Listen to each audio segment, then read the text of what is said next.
Who will be the better dynasty wide receiver between McConkey and Xavier Worthy? Both of these guys have basically ideal landing spots for both of their player profiles, and both of them are more specialty receivers. Neither one of them are really complete wide receivers as of yet. They both have their own specialty, which fit very well in their teams. On one hand, you've got Xavier Worthy, the fastest player in league history based on 40 times on the most perfect landing spot imaginable for him. But he is far from a complete prospect, and Travis Kelce is still the alpha target in that Kansas City Chiefs offense. And on the other hand, you've got McConkey, an elite route runner who can be a target hog for Justin Herbert right away, who, by the way, loved throwing to Keenan Allen, who was another elite route runner as well. But he is not a game dominator. He never was. And this Chargers team under Jim Harbaugh is going to be run first. So today we're going to go through who has the most dynasty upside between McConkey and Xavier Worthy. And of course, this is a new channel exclusively for Dynasty. So please go down there and drop a like on this video and subscribe to the channel to show your support if you get value from this video today. So let's go ahead and go through Xavier Worthy first and foremost here of the Kansas City Chiefs offense. So what I like to do in these wide receiver comparison videos, if you've ever seen one of them before on my channel, is I like to run each prospect through my wide receiver prospect model that I use to evaluate every single wide receiver in any particular draft. I've honed it down over the years to help me find guys, specifically the later to mid-round sleepers, and it's helped me get a very good hit rate on guys like Jaden Reed, Josh Downs, Tank Dell over the years. This is a prospect model I fully trust, and hopefully you will as well. Now, the first thing that I really want to hone in on every single prospect here, the breakout year in college is a big one for me because it will determine how soon or late a player will be able to break out at the NFL level, because it shows us when you get a true freshman breakout in college, it shows us that they don't really need much time to develop to become a really positive contributor to their offense. Whereas if you have a senior or a super senior breakout, it shows that those guys needed more development and they needed to be 22, 23 years old before they were really producing elite in college football. So this is a big one I'm looking for here. I want the younger guys to break out, and Xavier Worthy did exactly what I wanted him to do. True freshman breakout. This is very rare. You don't see a lot of guys doing this, and it's something that needs to be cherished here. Xavier Worthy came in right away for Texas, had 1,000 yards receiving his first year. Xavier Worthy was a very good player right out of the gate. So true freshman, that's an A+ grade from me.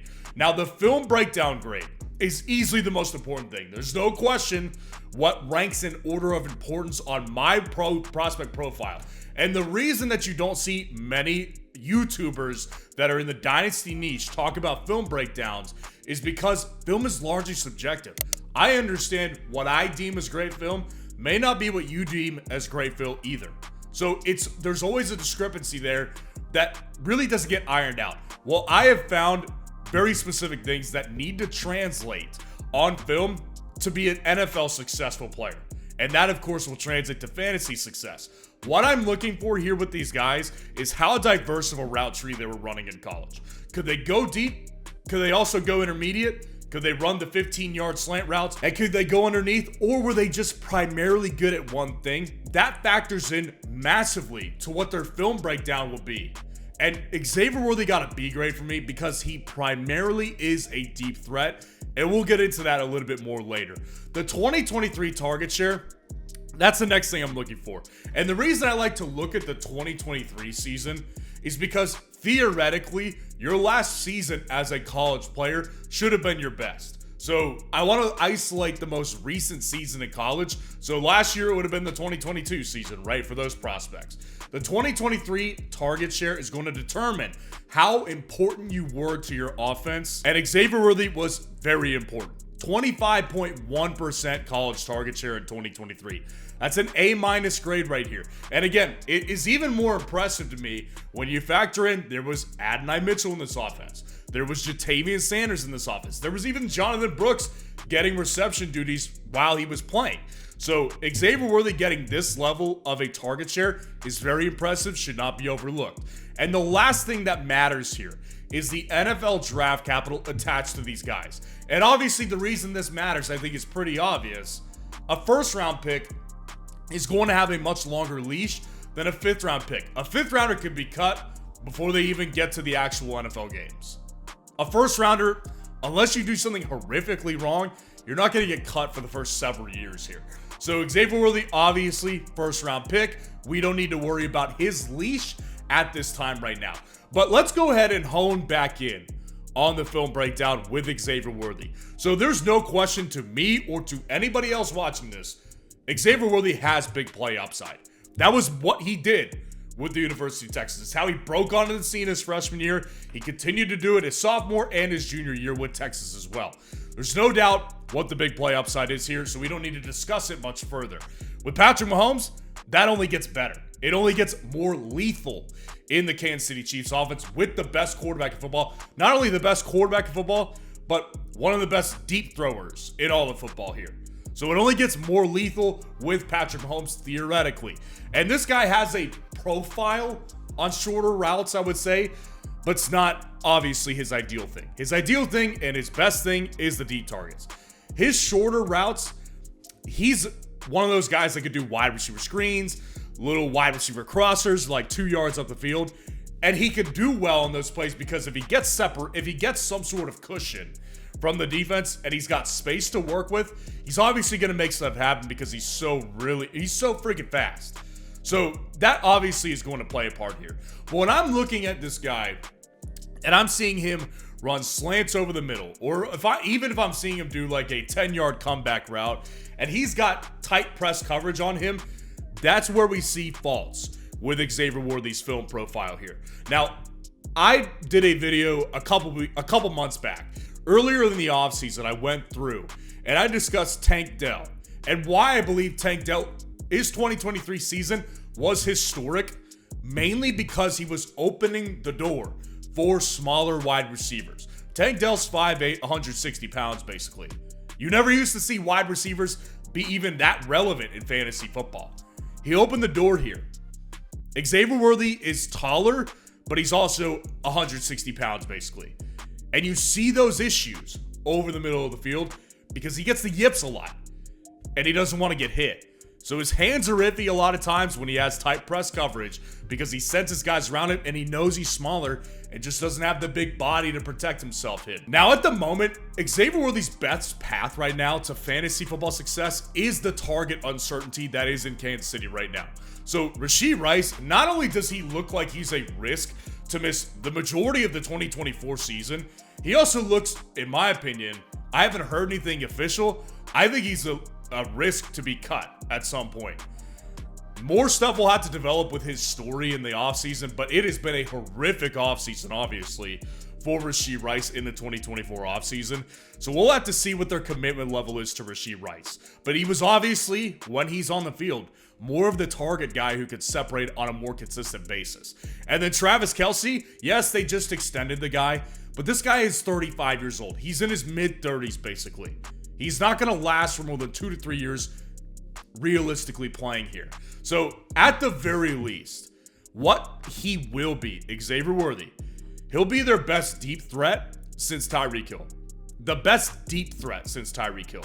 Now, history has proven that exclusive deep threats like Jameson Williams, like Henry Ruggs, history proves that exclusive deep threats don't do very well in fantasy and aren't reliable in fantasy football. So you need to be worried about that if he doesn't develop into a complete wide receiver.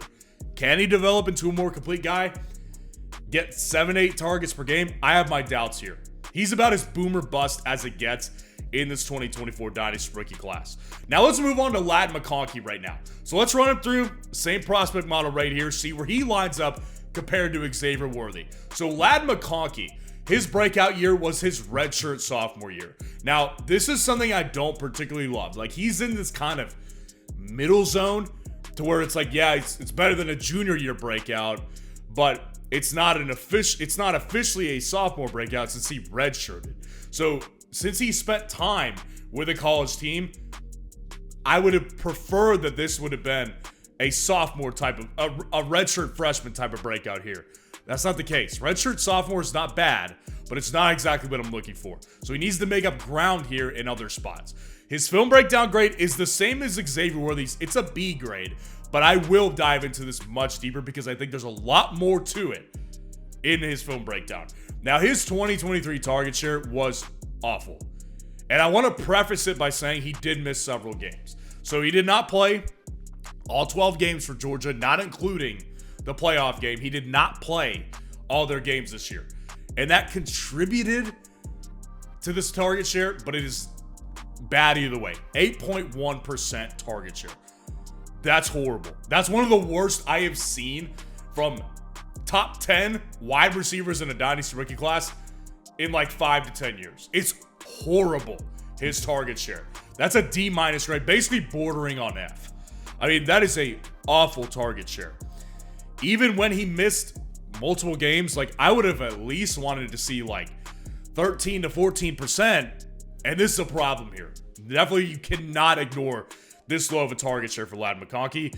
And then the NFL draft capital, he was a high second round pick. So again, he's obviously not a first round guy, but a high second round pick. That's a very valuable player to a team. So he's not going to be cut anytime soon here unless he does something horrifically wrong. Now, since he was a later breakout guy, and since that target share was so abysmal, like I said, we cannot overlook that target share. Do not forget that number. That is so bad. I haven't seen something that bad in years. Since both of those things are not great, the film breakdown is super important when it comes to Ladd McConkey and his dynasty upside. So when we look at Georgia's team, Georgia, there's no secret that the Georgia Bulldogs, they're a run-first offense. They always have been under Kirby Smart. That's just how they operate under Kirby Smart. So he has to basically maximize on minimal targets. So even if he had played a full 12-game season, it's like, you know, he would have had to maximize like 50 to 60 targets. And it's like, that's not as much as a guy like Xavier Worthy was getting, for example. So he has to maximize on minimal targets, and he did do that. He had 37 targets in 2023, and he had over 30 catches. So that's a very good efficiency rate when it comes to him and his quarterback here. Now, the problem with Ladd McConkey is that he was never a dominator. And I think that's part of the reason why is because they don't really have many opportunities for their wide receivers. And with Brock Bowers there, it definitely makes a difference. But this is not a guy who was going to get you 10 catches for 150 yards and 2 touchdowns. That's just not in Ladd McConkey's cards, you know what I mean? He's a precise route runner, though. That's where he gets his credit from me. And that's a big, big deal here. He's probably a top 3 route runner in this entire class. That, by the way, everybody knows is extremely strong in the wide receiver category. Now, the other thing about Ladd McConkey is he's extremely good after the catch, too. Like, if I had to combine 2 players to compare him to, I would say he's got Hunter Renfrow type of hands and route running ability. He's got super sticky hands and elite route running capability, but he's got Emmanuel Sanders athleticism because he can break off big plays. Very deceptive speed with Ladd McConkey that can enable him to be very good after the catch, which is going to be great for the type of player that he could be in this Chargers offense, because this is going to be a run-first offense. There's no question here. Jim Harbaugh, the years of watching him be a head coach, we know that he is a run-first guy. Dating back to his head coach days at Stanford in the 2000s, this guy has always had a dominant running back here.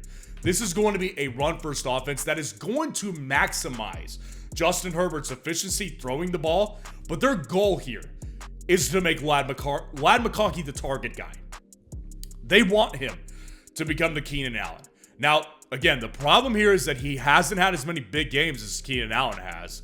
But what they will do is they will target him probably a lot on the shorter routes here. So, at the end of the day, what's the upside in the Los Angeles Chargers new look offense with Jim Harbaugh and with Justin Herbert? Only time is going to tell on this one. It could go either way right here. Now, when I line these 2 guys up here, both of these guys, they're very, very close. This is a very tough one here. So I wanted to line them up even more specifically. Both of these guys have great coaching. So I don't really think that neither one of them has a leg up from a coaching level perspective. Now, I'm going to give the edge to Xavier Worthy here because Andy Reid is an elite offensive mind. Jim Harbaugh's not really known for having like elite, scheming ability and maximizing like every single wide receiver. So I'll give Worthy the edge here because Andy Reid is elite at that. And obviously, Xavier Worthy has the better quarterback here. Patrick Mahomes is the best quarterback in the game. That doesn't mean Justin Herbert's not good, but he's not Patrick Mahomes because nobody is. But the thing is, Justin Herbert has provided elite wide receiver upside in fantasy football. So it's not like we're talking about some scrub here when it comes to Ladd McConkey and his quarterback situation. Both of these guys are going to need development. They need to both evolve certain parts of their game to become more complete wide receivers. So it really comes down to trusting which player can develop. And the guy that I personally trust more to develop more parts of his game is going to be Ladd McConkey. Now, let me know what you think of these two players and make sure to go down there and give me your thoughts in the comments below.